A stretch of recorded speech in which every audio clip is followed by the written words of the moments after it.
Sveikas! Šodien sieviete ārēji ir brīva. Viņa var izvēlēties, rīkoties, pelnīt, bet iekšēji šodien finanšu prātība ir aktuālāka gan nekad. Par to runā bankas, mēdī, arī valdība. Un Latvijā tā ir noteikta par tādu attīstības prioritāti. Bet tomēr tas viss paliek ārpus ģimenes, jo pēdējie pētījumi rāda, ka 82% vecāku ir daudz vieglāk runāt ar saviem bērniem par seksu vai pat narkotikam nekā par naudu. Vecāki atzīst, ka viņi jūtas sagatavotāki šādām jūtīgajām tēmām. Neziņa vai nepārliecība par sevi, tas klusums turpinās. Sirds un prāts. Vienai gribās elpot, dzīvot, izjust, otra saka, nē, pagaidi, tev jābūt prātīgai. Mēs dzīvojam starp divām balsīm, dienu pēc dienas, lēmumu pēc lēmuma. Un kas notiek, ka šis balss runā par naudu? Par šo es gribu šodien runāt. Par tēmu, kurā mūsu sievietes pavada uz katra soļa.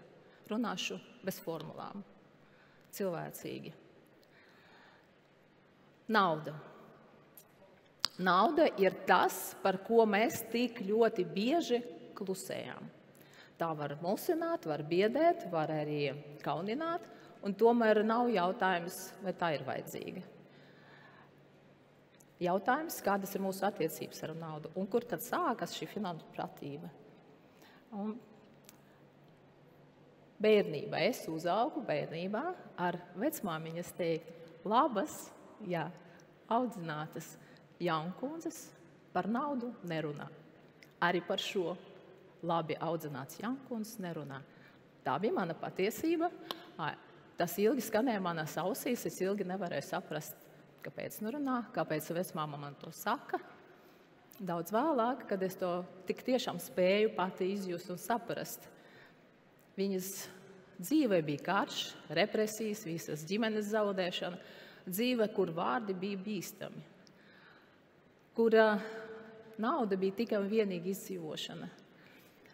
Vecmāmiņa varēja izvarīt ne no kā visgardāko zupu.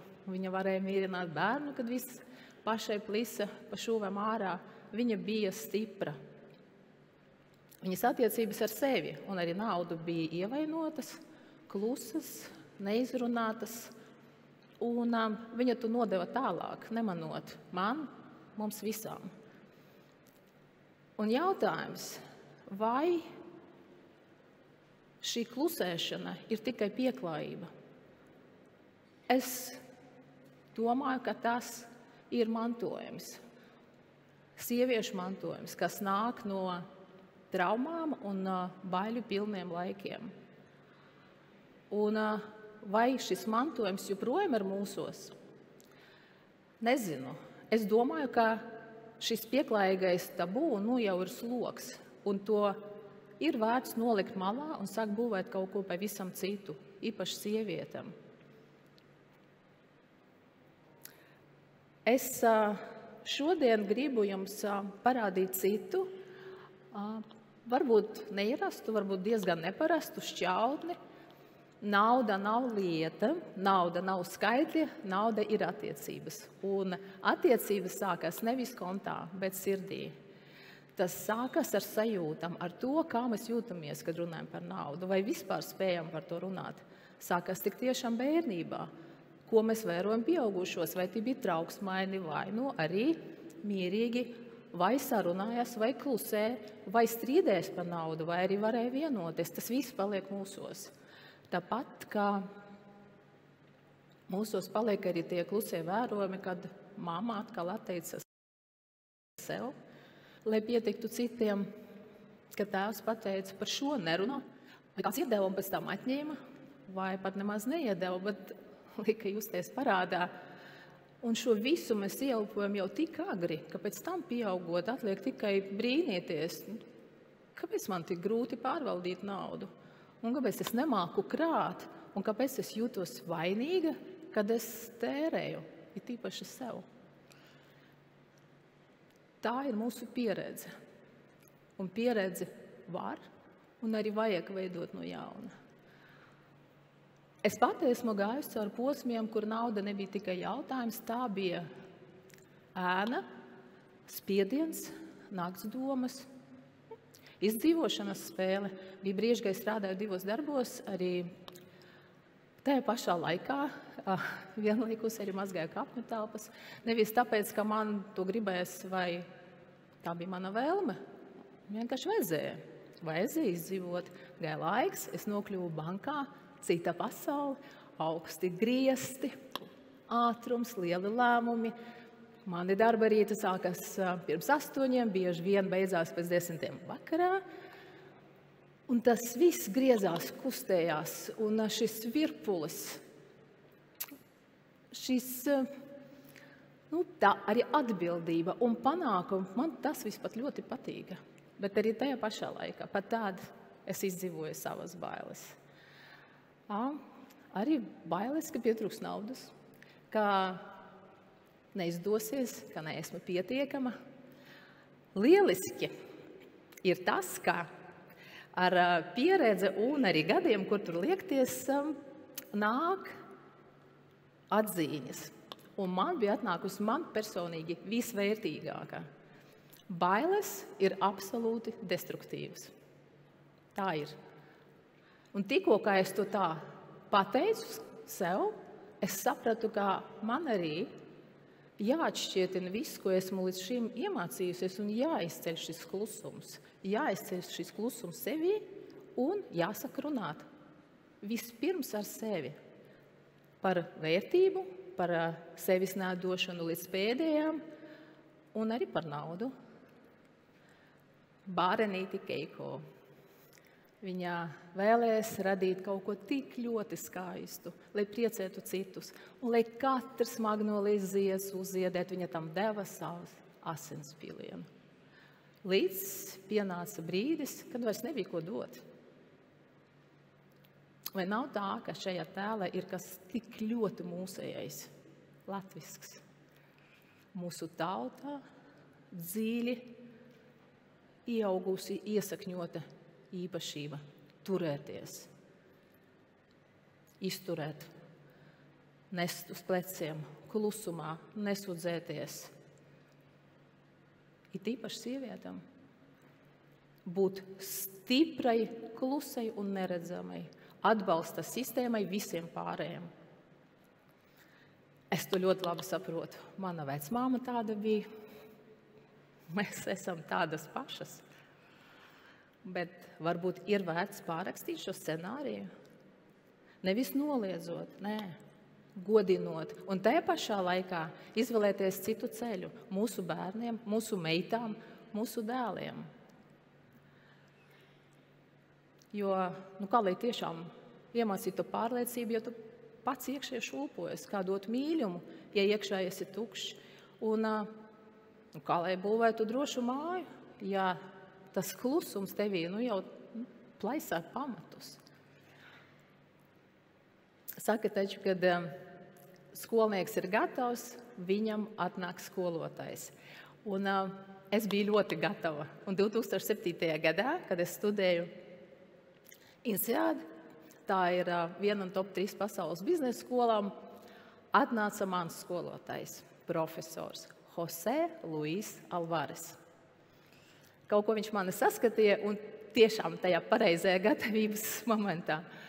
Mēs ilgi un daudz runājam ārpus lekcijām par vērtībām. Un arī par to, ka zināšanas par naudu nav tikai praktiska lieta. Tā ir mūsu drosme, tā ir mūsu brīvība, un tas ir mūsu spēks.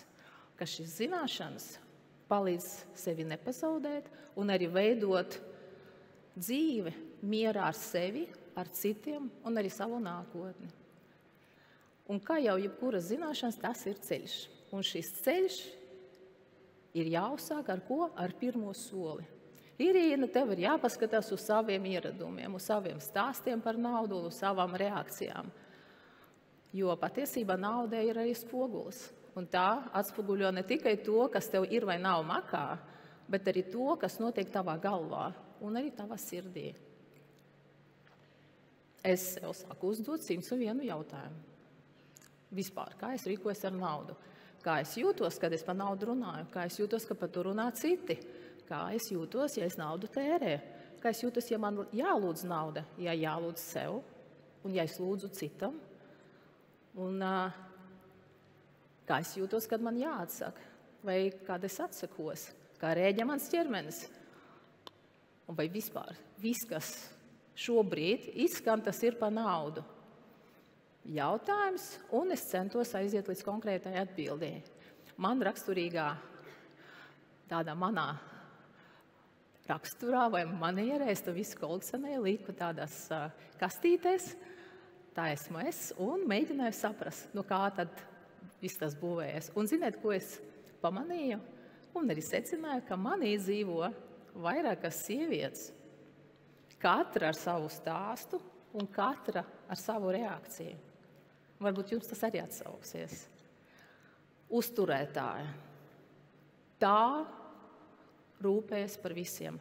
Vīra mieru, bērnu nākotni, vecāku pensiju, veselību. Tā tik tur un bieži aizmirst par sevi.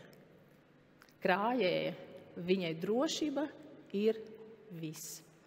Uzkrājumi, kā miera osta, kas brīžiem pārvēršas par tādu bezgaisa cietoksni, kur nav vispār mirkļa prieka tēriņam un nav mirkļa kaut kādai dzīvībai un gaisam. Izvairītāja, kura saka gan jau, viņa visu atliek, nevis tāpēc, ka viņu tas neinteresē, nē. Viņa nedomā par naudu. Viņa domā, ka atrisināsies pats no sevis. Devēja dod vai dāvina, lai justos vajadzīga, lai justos pieņemta. Viņa mīl caur došanu un ļoti reti pajautā, vai man pašai pietiek. Bija arī sapņotāja, kurai bija lielas vīzijas, skaisti sapņi, pārpilnība, miers, drošība. Tas viss bija tik skaists viņas galvā. Jo tur arī palika bieži vien, tāpēc, ka tieši pietrūka kaut kas konkrētais solis, konkrētais plāns, varbūt arī atbalsts. Vēl man iedzīvoja kontrolētāja un arī vainas nesēja, kurā jūtās necienīga pelnīt vairāk un kurā jūtās necienīga pelnīt sev. Un kurā jūtās necienīga to tērēt arī sev. Es biju viņas visas reizēm vienlaikus. Taču manī bija vēl viena, un īstenībā jau sen. Es tikai nespēju nekad viņu tā reāli pamanīt un arī nosaukt vārdā. Atjaunotāja.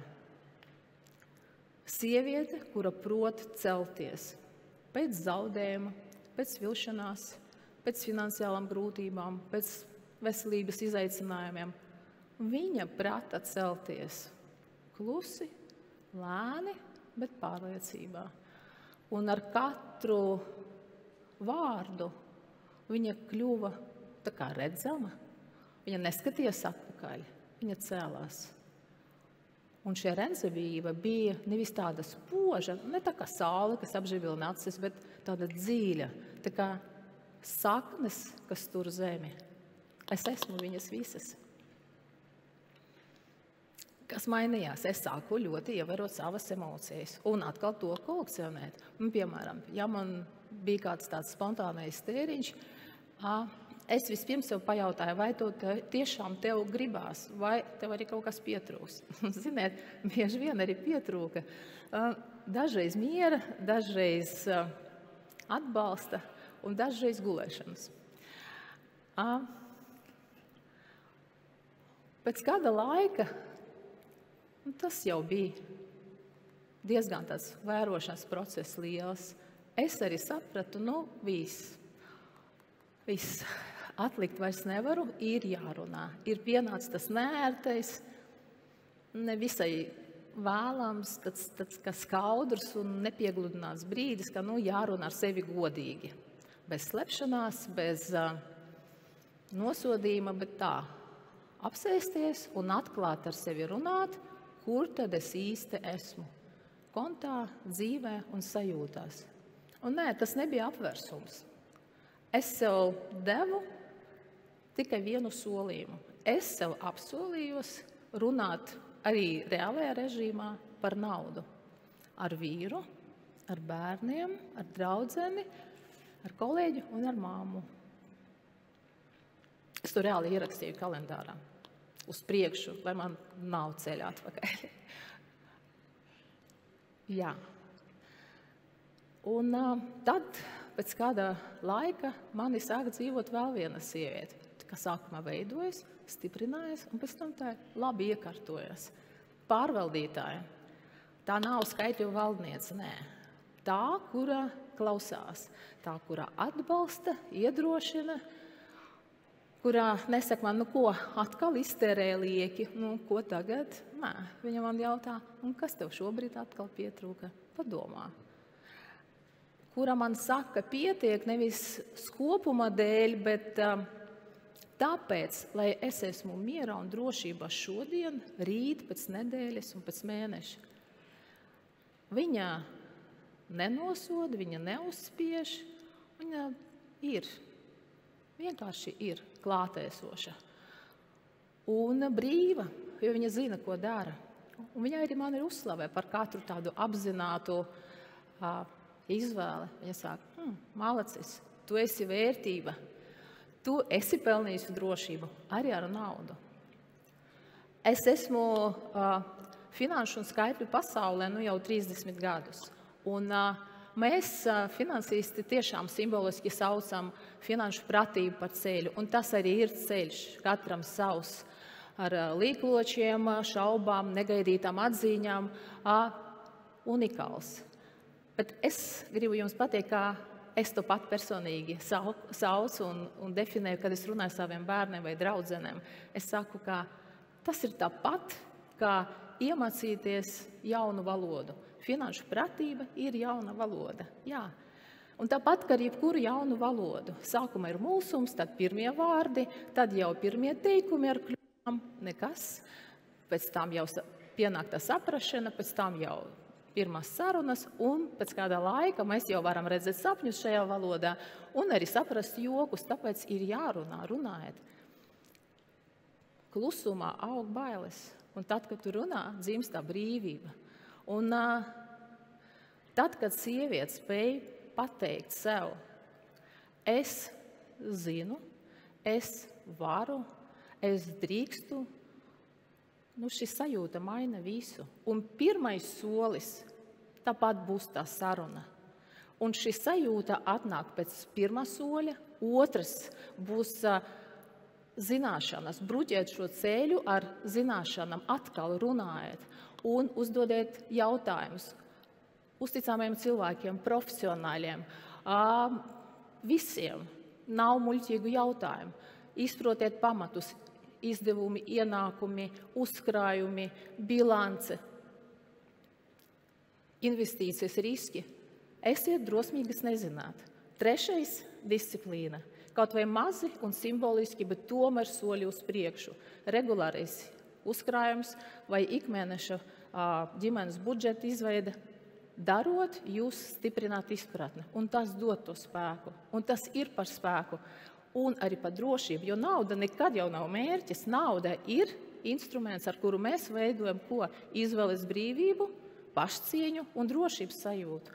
Un kad sieviete ir droša ar naudu, viņa neizvēlas no bailēm, viņa izvēlas no pārliecības. Un viņa paliek ar kādu nevis, lai izdzīvotu, bet tāpēc, ka viņa vēlas būt kopā. Un viņa atbalsta citus, nezaudējot sevi. Un šī sieviete veido citu stāstu. Viņa pāraksta scenāriju. Viņa maina, šajā mirklī notiek pārmaiņas, un zied arī tas magnolijas, kas līdz šim nesa tas klusumā asins krāsas. Sieviete veido pasauli, dzīvu, pārliecinātu savai ģimenei, savām meitām, sev šodien un tagad. Paldies!